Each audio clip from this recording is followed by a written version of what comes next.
So we're in Fresno, California. We just finished installing a couple of faucets here. These are the Moen Chateau. These are purchased by the homeowner right out of Ferguson. So 2-compartment sink, 1-2.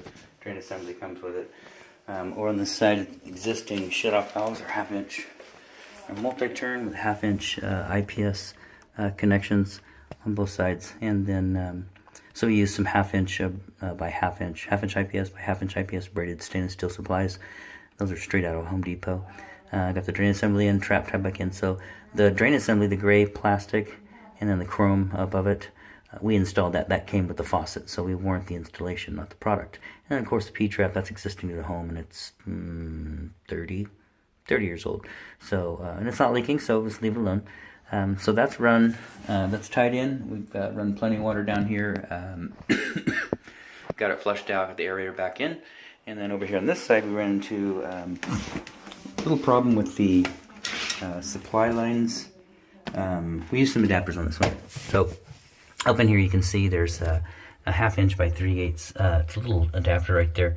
And actually, we didn't run into any trouble. We just didn't have the supply lines for it. So we used normally use a 3/8 by 1/2 to Fluid Master. And so we had a couple of those, went ahead and put them on. And so just an adapter on the hot side and the cold side. So again, those are multi-turn shut-off valves, and those are existing to the home. And then of course a little adapter, one on each side. You can barely see this one right here.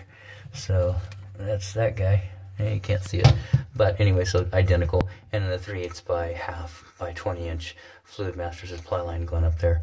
That's what we typically use. We get those out of supplyhouse.com, so that's all tied in. And then, of course, same thing, gray Schedule 80 plastic for the drain assembly and the chrome. Came with the faucet, so we warrant the installation, not the product. And of course, P-trap existing to the home, so 30 years old. And again, you know, there's no reason to replace them if they're not leaking, so we just leave those alone. So the faucets are in. And we have a couple of other projects that we're going to look at. Outside of that, this installation is done.